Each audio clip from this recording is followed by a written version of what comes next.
психологиялык жактан жардам берип, сен жалгыз эмессиң, сенде энелер бар, бул бир өзгөчө Кудайымдын берген баласы, бул бала менен өзгөчө мамиле кылыш керек. 3 айдан кийин биз өзүбүздүн максатыбызга жетип, андан кийинки 3 айлыкта бунун аң сезими менен иштедик.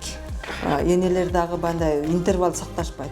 Бул жерде көбүнчө интервал сактабай эле жылыга эле балдар менен плотно заниматься этишпей эле, жакшы заниматься этишпей эле анан кийинки баланы төрөшкө өтүшөт. Атайын реабилитациялык борборго барабыз. Үйгө адистер келип бала менен машыгып турушат. Мен да көпчүлүк убактым Даутбек менен өтөт. Булар 3 айда бир жолу келип турушат бизге. Очередке жазылышып, очередке жеткенде келип леченияларын алышат.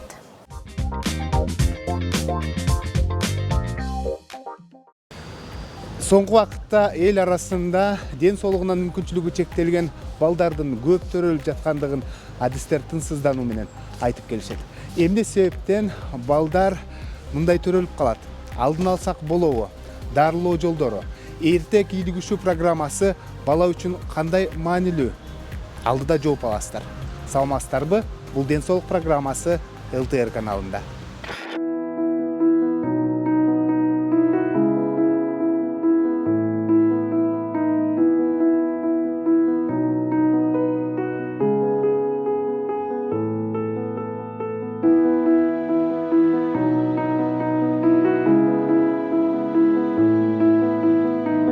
Абдыразак, кандайсың? Салам. Салам.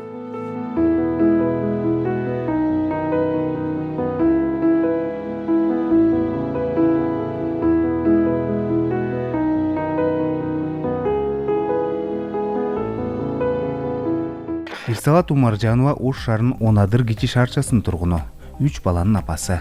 Бул жерде Батырде турушат. Жолдошу устачылык менен алектенет. Кичүү баласын Даун синдрому менен төрөлүп калганын 1,5 айында байкаган. Синдром Даун деп диагноз коюлган.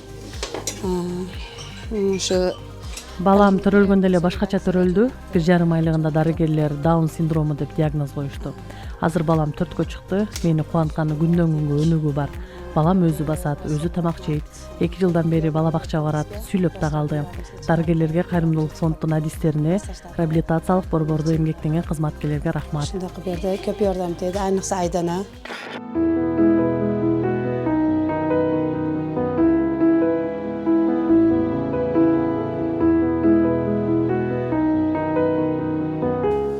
Ой, молодец. Дай 5. Ой, молодец. Биз мына мониторинг бар, ошол боюнча сиздин балаңыздын аң сезими 2-3 жаштын аң сезиминде турат. Ошону белгилеп, ошол менен ушул жерди менен гана биз иш алып барабыз, аң сезими менен гана. Мисалга азыр бала өз алдынча мындай ойноп жүрө берет, бирок мындай социал немеге аралаша албайт көп эле. Ошол менен биз иш алып барып, коомго кошуу аракетин кылабыз. Абдыразактын өнүгүүсү үчүн Колтоо Кайрымдуулук фондунун адистери жумасына 1 жолу үйгө баруу кызматынын алкагында келип машыгып окууларды өткөрүп турушат. Мындан сырткары ден соолугуна, баланын жашоо шартына өзгөчө көңүл буруп, массаж машыгууларды да өткөрүшөт. Бул бала менен мен 6 ай иштедим. Бунун физикалык жактан жетилүүсү артта калган. Ал менен биз 3 ай иштедик. 3 айдан кийин биз өзүбүздүн максатыбызга жетип, андан кийинки 3 айлыкта бунун аң сезими менен иштедик. Абдыразак кел отур. Аң сезими менен иштегенде бул майда моторикасын артта калуусу, ошондой эле коомго бул бала мындай аралашкан эмес буга чейин. Ошолор менен иштеп, азыр 6 айдан кийинки жылыш аябай жакшы болуп, коомго аралашып, бала азыркы учурда бул жалпы детсадка барат. Бул бала өзү теңдүү балдар менен кошо жүрөт.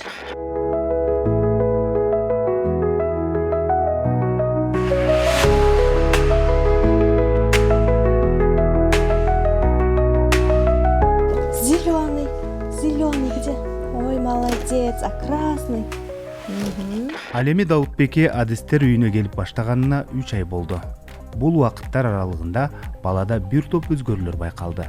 Кыска сүйлөп, түстөрдү ажыратып калды. Бала менен машыккан адистер атайын программанын негизинде сабактарды өткөрүшөт. Ата энелерине да тапшырмаларды берип, чогуу иштешүүгө чакырып келет. Я мама Даутбека, у меня ребенок синдром Дауна диагнозу менен төрөлгөн. Бул балам Мен Даутбектин апасымын. Менин балам Даун синдрому менен төрөлгөн. Баламда өзгөрүүлөр аябай көп.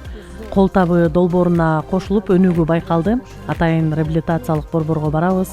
Үйгө адистер келип бала менен машыгып турушат. Мен да көпчүлүк убактым Даутбек менен өтөт. Бизге окшогон үй бүлөлөр көп. Аларга айтарым, өзүн колго алып, баланын келечегин ойлоп, балага өзгөчө көңүл буруусу керек. Медицина өнүгүп, фонддордун көмөгү менен өзгөчө балдар үчүн жаңы мүмкүнчүлүктөр пайда болуп атат. баламы ушунчалык даражага алып чыгышка көп маанилүү иштер болду.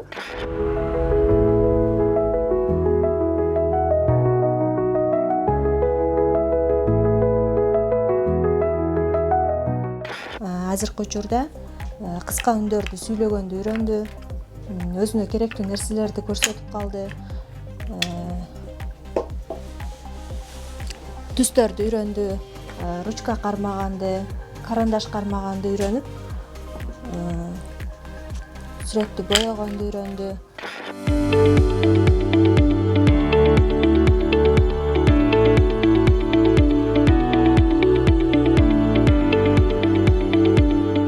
Биринчиден рождаемость көп. Биздин эмеде население өзү чоң болгон үчүн иже рождаемость көп. Бала, например, шаардагы, например, бир поликлиникадан бизге 3-4 поликлиниканын ротуну биздин өзүнүн поликлиникалар берет да. Бизде рот көп, бала көп. Анан энелер дагы бандай интервал сакташпайт. Бул жерде көбүнчө интернат сокпой эле, жылык эле балдар менен плотно заниматься этишпей эле, жакшы заниматься этишпей эле, анан кийинки баланы төрөшкө өтүшөт. Ал инвалид бала каралбайт, майыптыгы бала жакшы каралбай калып атат. Майыптыгы балдарыбыз өтө көп. Майыптыгы балдарга бардыгы бизде каттоодо турат. Алардын эмесине реабилитация боюнча реабилитацион центрге жөнөтөбүз.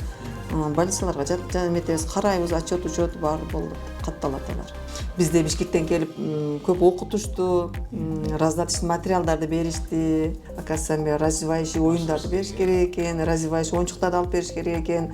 Бала канчалык эрте кийлигишсең, балада ушунча тез өнүгөт экен да, акыл эси жакшы өнүгөт экен. Бул не то, что баягы кемтиги бар балдар, майыптыгы бар балдар эмес, даже монун здоровый балдарга дагы канча эрте кийлигишсе ошончо жакшы экен. Колтабы эне жана баланы коргоо коомдук фонду Ош шаарында жашаган балдарга эрте кийлигишүү программасын өнүктүрүү аттуу долбоорун баштаганына 10 жылдан ашты. Аталган фонд Ош шаардык кыймыл таяныч тутумундагы мүмкүнчүлүгү чектелген балдардын ден соолугун калыбына келтирүү борборун алдында ачылган. Мында фонддун атайын кааналары түзүлүп, адистер балдарга ар тараптан жардам берип, машыгып турушат. Бул жерде жаткан ата-энелердин мындай бош убактысын бөлүп берүү да. Мисалы үчүн бул жерде жаткан ата-энелер банкка чыгышат, аптекага чыгышат.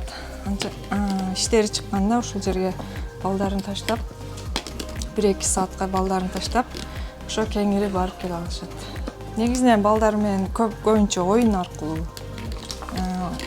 аркылуу балдардын акыл эсин өнүктүрүүчү ушундай оюнчуктар менен балдар менен иштешебиз.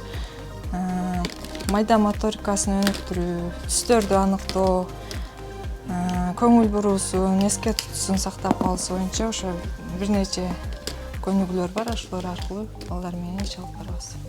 Майыптыгы бар балдар медициналык мекемеге кайрылганда адегенде тыкыр дарыгердин кароосунан өтөт. Андан соң гана кандай дарылоо чечими кабыл алынат. Акыркы убактарда кайрылгандардын көбү аутизм, Даун синдрому менен төрөлүп жаткандыгы адистерди тынчсыздантат. К нам приходят детки уже с рождения, и мы стараемся выявить патологию, чтобы предотвратить в последующем инвалидизацию. Бизге балдарды төрөлгөндөн баштап эле алып келишет. Бир катар текшерүүлөрдөн соң дартыны аныктайбыз. Көбүнчө ДЦП, менин шал оорусу, Даун синдрому, аутизм менен көп кайрылышат. Аутизм дартын психиатр менен чогуу тыкыр текшерип көргөн соң диагнозду коюп, андан соң дарылоого киришебиз. Негизинен уюлдук телефондорду көп колдонгондуктан балдарда аутизм оорусу көбөйүп жаткандай. Ата-энелерге айтарым, жаш балдарга 6 айга чейин телефонду карматууга болбойт. И в последующем дальше наблюдаем, естественно, и мы, и поликлинические врачи, педиатры наблюдают. Көбүнчө нерв оорулары боюнча жабыркагандар, анан сөөк оору боюнча жабыркаган балдар келет да, тубаса майыптар. Булар 3 айда бир жолу келип турушат бизге. Очередке жазылышып, очередке жеткенде келип леченияларын алышат. Көбүнчө бизге райондордон көбүрөөк кайрылышат шаарга караганда. Себеп дегенде шаардын балдары бизде шаарда частныйлар көп эмеспи? Ошон үчүн алар ошол жактарга көбүрөөк барат дагы, бизге райондо жок. Мындай биздин центрге окшогон балдарды лечение кыла турган дарылоочу мекемелер жок. Ошон үчүн бизге көбүрөөк райондордон келишет. Биз 7 айлыктан баштап 18 жашка чейинки балдарды карайбыз. Эрте килигишүү программанын негизинде адистер билимин өркүндөтүп, дарылоонун жаңы ыкмаларын окуп турушат. Ар бир ден соолугун калыбына келтирүүгө муктаж балага акысыз дарылоо жүргүзүлүп, ата-энесине да үйрөтүлөт. Үйүнө чыккан соң үйрөнгөнүн улантып, балдарын ар 3 айда кайра көрсөтүп, дарыгердин көзөмөлүндө болушат. Мамлекет тарабынан майыптыгы бар баланы дарылоодон тартып, тамак ашы, кеңеш берүү, көзөмөлдөө баары акысыз жүргүзүлүп, балдар өзгөчө камкордукка алынган. Бүгүнкү күндө кааналар жаңыланып, атайын куралдар алынып, жаңы жабдыктар менен толукталууда. Эрте килигишүү кызматын алып барууда да көп жардамдарды беришти. Бизге келип психолог жардам берет, соцпедагогдор жардам берип, биздин акыл эс тутуму менен жабыркаган балдарга көп жардамдарды беришет. Андан тышкары биздин көптөгөн адистерибизди Бишкекке алып барып окутуп келишти. Бул жерде өзүбүздүн базанын ичинде кыймыл таяктуу мүмкүнчүлүгү чектелген балдарды ден соолугун калыбына келтирүү борборунун өзүнүн ичинде дагы адистерди окутуп үйрөтүп келишет. Көп жылдан бери бизге чоң пайдалар тийди. Мына азыркы эң керектүү болуп жаткан гидрованна, гидромассаж ала турган ваннабызды дагы алып келип беришти. Эми буюрса биздин балдарыбыз бул ваннанын жардамы менен көптөгөн дарыланып, ден соолугун чыңдайт деген ойдомун.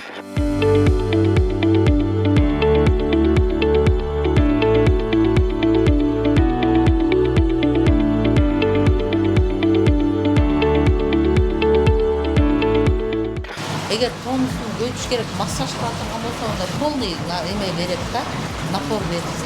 Ошондо ана баланын булчуңдарына массаж катары жардам берет. Ушул гидрованнаны алыш үчүн биздин шаардын балдары барып, жеке менчик дедерге барып, борборлорго барып, ошол жерден акча төлөп кымбатка алып турушчу да.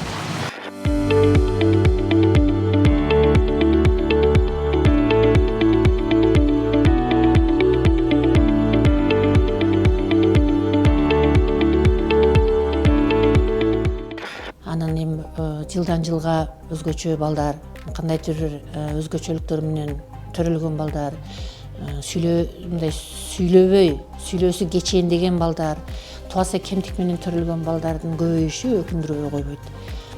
Биздин негизги ушу максатыбыз ошо балдарды эрте аныктап, мүмкүн болсо төрөт стационарынан аныктап, анан кийин энелерге психологиялык жактан жардам берип, сен жалгыз эмессиң, сенде энелер бар.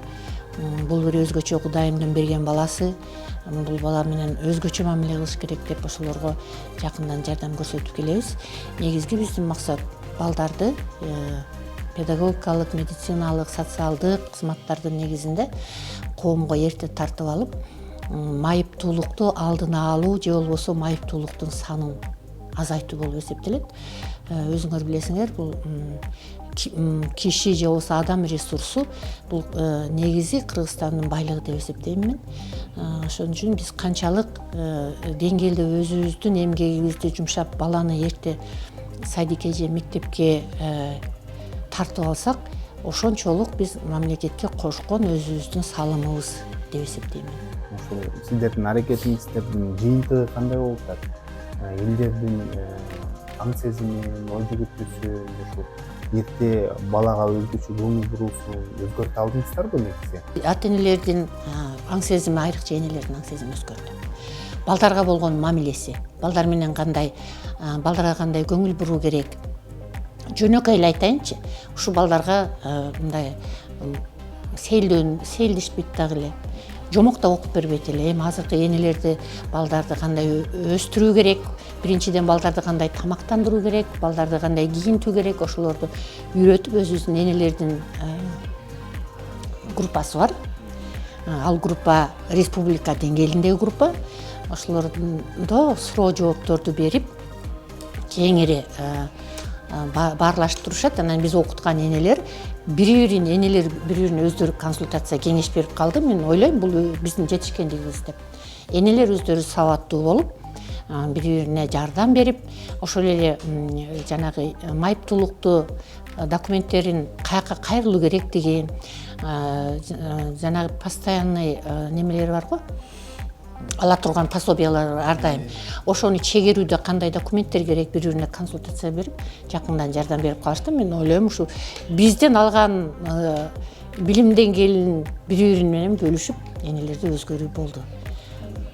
Ошо балдарды үйгө баруу кызматынын негизинде биз балдарды бакчага жайлаштырдык, мектепке жайлаштырдык.